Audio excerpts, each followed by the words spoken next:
Bonjour, aujourd'hui nous allons traiter une chose extrêmement importante, il s'agit de la récursivité. Alors la récursivité, elle permet de résoudre un problème en calculant des solutions d'instances plus petites des mêmes problèmes. C'est-à-dire notre fonction en informatique ou bien en mathématiques, elle permet de traiter des problèmes petits, bien sûr pour réaliser une chose plus grande. Bien sûr, tout en gardant la même philosophie de traitement. Alors, c'est une fonction en informatique, c'est une fonction qui invoque elle-même, c'est-à-dire, dans ce cas, par exemple, c'est une fonction, et cette fonction-là, elle fait appel à elle-même. Donc, ici, il s'agit bien de la récursivité, puisqu'il s'agit bien sûr d'un appel récursif. En mathématiques, par exemple, si on souhaite faire un calcul de 1 factoriel, alors 1 factoriel pour la calculer, parce que le 1 factoriel il est plus grand que n-1 factoriel, mais pour calculer 1 factoriel, on a besoin déjà de calculer le n-1 factoriel et tout simplement on va multiplier ce résultat par n. Alors cette définition, normalement, elle met en évidence cette définition, mais ou bien énoncée au début. Alors, on va tout simplement commencer par un exemple. Il s'agit d'un simple exemple, qu'il s'agit d'une fonction qui s'appelle fonction 1. Elle imprime un message à l'écran et elle fait appel à elle-même. Alors, si nous allons bien sûr écrire le code de cette fonction-là, on va voir quel est son résultat. Alors, void function, voilà. Elle a comme instruction, il y a un seul instruction. Par contre, on peut mettre plusieurs. Alors, il s'agit de print A et bien sûr, par la suite, nous allons mettre function 1 pour dire qu'il y a un appel récursif. Bien sûr, cette fonction-là, pour qu'on on réalise son traitement, elle doit être appelée dans le main. Alors, une fois appelée dans le main, si nous allons faire l'exécution maintenant, qu'est-ce que nous allons avoir comme résultat? Bien sûr, on va afficher le A de manière infinie. Alors, pourquoi cette manière infinie? Pourquoi? Parce que tout simplement, la fonction 1 appelée dans le main. Alors, un premier appel se fait ici à la ligne 11. Alors, par la suite, on va entrer dans la fonction 1, imprimer A et ensuite faire un autre appel à fonction 1, imprimer A et ainsi de suite. Donc, d'une manière infinie. Ceci, bien sûr, a donné le résultat à, à l'affichage de A de manière infinie. Donc, c'est pour cela, en général, la récursivité a besoin de ce qu'on appelle la condition d'arrêt ou bien la condition qui va mettre fin à des appels ou bien empêcher l'appel selon une condition. Alors, comment on va arrêter l'exécution en ajoutant une fonction avant de faire l'appel récursif? Alors, bien sûr, on peut par exemple mettre en place un deuxième exemple. Alors, ce deuxième exemple, maintenant, on va passer à notre fonction qui s'appelle fonction 1, un paramètre. Donc, ici, dans notre code source, tout simplement, nous allons le modifier tout en ajoutant un paramètre ici qui s'appelle n. Alors, bien sûr, pour appeler cette fonction de manière correcte, on va bien sûr essayer de l'appeler avec un entier qui est égal à 0. Alors ici, si on va bien sûr refaire l'exécution, toujours on va avoir une manière infinie d'exécution. Bien sûr, ici, il faut juste faire appel à la fonction 1, mais même s'il s'agit d'un appel récursif, il faut mettre ici un entier. Donc, supposons que nous allons mettre 0. Alors, jusqu'à maintenant, toujours l'appel est infini. Si on va faire l'exécution, bien sûr, alors maintenant, si on souhaite faire un arrêt, alors il faut conditionner cet appel récursif en ajoutant une condition. Par exemple, on va dire tout simplement if n est inférieur à 5. Alors, si le n est inférieur à 5, on va faire cet appel-là, c'est-à-dire, mais en appelant la fonction 1, 0, alors on va avoir ici en entrée 0, on va imprimer 1, 0 est inférieur à 5, on va refaire l'appel à 0. Donc jusqu'à maintenant, ce code-là permet d'avoir toujours une chose infinie, c'est-à-dire un appel de manière infinie. Par contre, si nous allons mettre tout simplement ici un appel de n plus 1, Alors à ce moment-là, qu'est-ce que nous allons faire? Nous allons bien sûr faire l'appel de function 1, 0. Et ensuite, on va imprimer 1. Est-ce que 0 est inférieur à 5?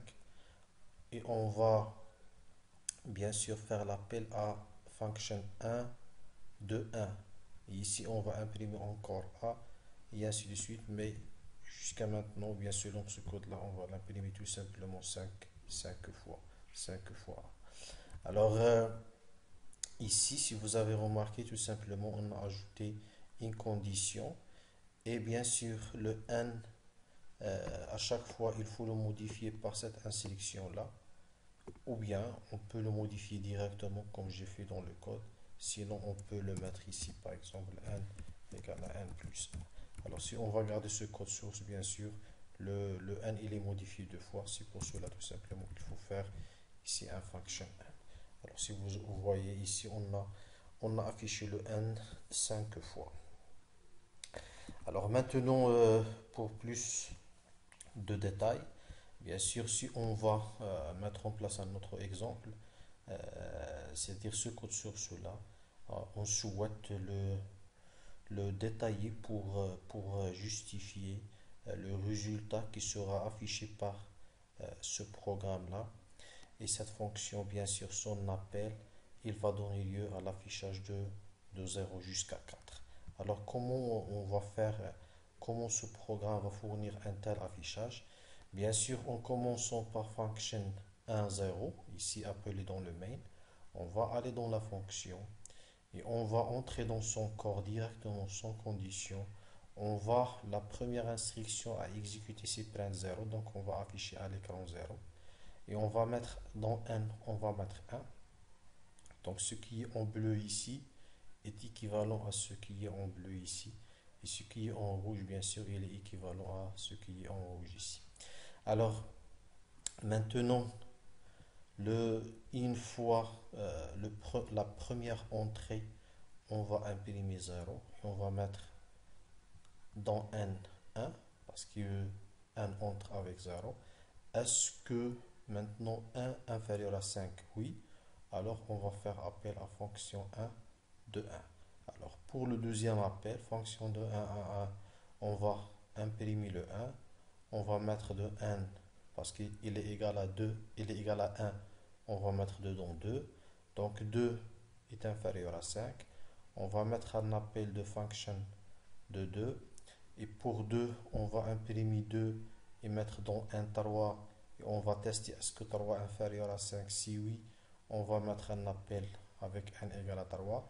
Alors jusqu'à 4, on va faire un appel de function 4. Donc on va imprimer le 4 et on va mettre dans n 5 et on va dire est-ce que 5 est inférieur à 5? Bien sûr non. À ce moment-là, on ne va pas faire l'appel de 1 de function 1 de 5. Donc le résultat à afficher par ce programme-là, c'est 0, 1, 2, 3, 4. Tout ce qui est print. Alors si on va faire tout simplement copier ce code-là et le mettre dans notre IDE bloc code blocks, alors si on va exécuter bien sûr, alors ici print, bien sûr ici un espace, vous voyez ici un espace, voilà. Alors on va afficher 0, 1, 2, 3, 4 comme déjà justifié. Alors un deuxième exemple, bien sûr, si on va tout simplement changer l'ordre des instructions, c'est-à-dire on va mettre le tout dans la condition. Alors ici, on va commencer par l'appel à 0 de notre fonction, soit normalement cette fonction, le code source de cette fonction est exactement le même que cette fonction-là. Juste, au lieu de faire n égale à n plus 1, on l'a mis directement dans la fonction 1. On a incrémenté et après on a fait l'appel. Alors, si on va entrer avec un appel function 1, 0 qui est fait dans le main, alors 0 est inférieur à 5 parce qu'on va commencer avec la condition. Alors oui, on va entrer et on va imprimer 0 et augmenter le n, soit ici, soit ici. Et après, on va faire un appel de function 1 de 1. La même chose pour le n égale à 1, pour n égale à 2, pour n égale à 3, pour n égale à 4.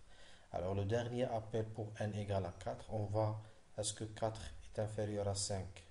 Oui, on va imprimer le 4 et on va mettre dans n 5 et on va faire appel à function 1 de 5. Alors function de 1 de 5, bien sûr, on va refaire un appel. Est-ce que 5 est inférieur à 5? Non.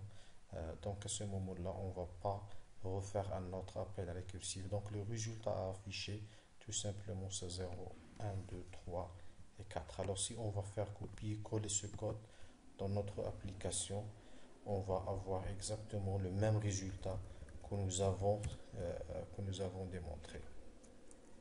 Alors ici, juste, il faut mettre un 1. Et voilà. Maintenant, si on va bien sûr exécuter, on va avoir ce résultat-là. Donc, vous voyez, le résultat de cette application, c'est 0, 1, 2, 3, 4. Alors maintenant, dans une autre partie, nous allons essayer maintenant de faire un autre exercice, c'est-à-dire selon ce code-là, bien sûr, on va imprimer n, on va tester est-ce que n est inférieur à 5, on va faire l'appel, mais après l'appel, on va modifier la valeur de n. Il faut souligner que cette augmentation, bien cette incrémentation de n, elle est faite après l'appel récursif.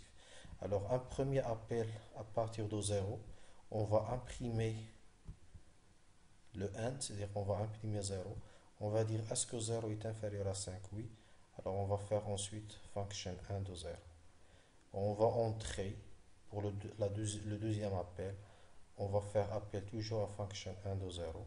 On va encore imprimer 0 et on va dire est-ce que 0 est inférieur à 5? Oui. Et on va faire un appel de function 1, 0 et ainsi de suite. Donc ce code source-là, il va permettre d'afficher bien sûr le n qui a une valeur 0 et va être toujours égal à 0. C'est pour cela on va afficher 0 de manière infinie.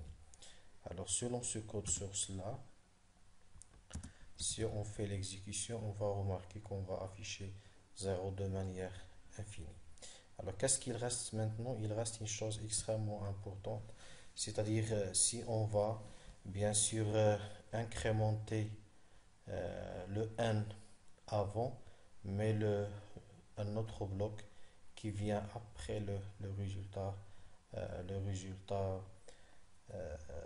c'est-à-dire après cette impression-là, on va la faire après l'appel récursif. Donc ce code source-là est équivalent à celui-là, mais on va essayer de justifier son résultat. Alors pour ce type de problème, bien sûr, si on va essayer de donner ou bien de prévoir le résultat de cette fonction qui est appelée dans le main, et notons que cette fonction elle est récursive. Alors quelle est l'exécution ou bien quelles sont les démarches à suivre pour se mettre à la place de la machine et prévoir le résultat de ce programme. Alors pour le premier appel qui est fait dans le main, on va entrer dans le bloc de la fonction, on va dire est-ce que 0 est inférieur à 5. Bien sûr, 0 est inférieur à 5. Qu'est-ce qu'on va mettre? Au début, on va affecter à n la valeur 1 et ensuite, on va faire appel à fonction 1, 1. Mais ici, on va tout de suite, normalement, on doit revenir pour réexécuter ou bien pour entrer une autre fois dans la fonction. Mais avant d'aller vers entrer une autre fois dans la fonction, qu'est-ce qu'il faut faire? Il faut mettre toutes les instructions qui se trouvent après l'appel récursif. Bien sûr, il y a des instructions qui se trouvent après cet appel-là. Qu'est-ce qu'il faut leur mettre? Il faut tout simplement les mettre en attente. C'est-à-dire mettre en attente quoi? On va mettre en attente print 1 et bien sûr, il faut la mettre comme si on va la mettre dans une pile. C'est-à-dire, on va la mettre ici, print 1 dans la pile, pour pour qu'elle reste en attente. Alors, on va faire appel à function 1 de 1. Alors, de la même manière, est-ce que on a ici 1, est-ce que 1 inférieur à 5? On va mettre ici, oui, bien sûr, 1 inférieur à 5. On va mettre 2. Et on va faire appel à function 1 de 2. Mais pour le print 2, il faut le mettre en attente. Donc, il faut la mettre dans la pile. C'est-à-dire, ce print 2, pendant l'affichage, il sera appelé avant print 1. Alors, pour function 1 de 2, on va l'appeler, est-ce que 2 inférieur à 5? Oui. On va mettre dans n 3. Et on va faire appel à function 1 de 3. Mais avant de commencer l'exécution de function 1 de 3, il faut mettre print 3 ou bien toutes les instructions qui se trouvent après l'appel récursif, il faut la mettre dans la pile. Maintenant, on va mettre dans la pile print 3 et la même chose jusqu'à 4. Alors pour 4, est-ce que 4 inférieur à 5? Oui, on va mettre dans n, on va mettre 5. Et on va faire appel à function 1 de 4. Bien sûr, avant l'exécuter, il faut mettre print 5 en attente. Donc, il faut la mettre ici. Et maintenant, on va exécuter function 1 de 4. Alors, est-ce que on va, bien sûr, ici, c'est function 1 de 5. C'est une petite erreur qu'il faut régler ici. C'est function 1 de 5. Donc, pour la réception de n égale à 4, on va faire appel à function 1 de 5. On va faire appel à function 1 de 5, mais avant ça, il faut mettre le print 5 en attente. Et on va essayer d'exécuter function 1 de 5 et on va se poser la question, est-ce que 5 est inférieur à 5? Bien sûr non, donc on ne va pas faire un appel récursif. Jusqu'à maintenant, on n'a rien affiché, mais pour afficher le résultat, qu'est-ce que nous allons faire? Tout simplement, il faut commencer par la tête de la pile. On va afficher 5, et après on affiche 4, après 3, après 2, et après 1. Donc cet affichage-là, à partir de la tête de la pile, il constitue le résultat de notre programme. Alors si on va copier-coller ce code-là, bien sûr, et le tester, on va voir que ceci donne le même résultat que nous avons prévu. Voilà, on a commencé à partir de 5 jusqu'à 1.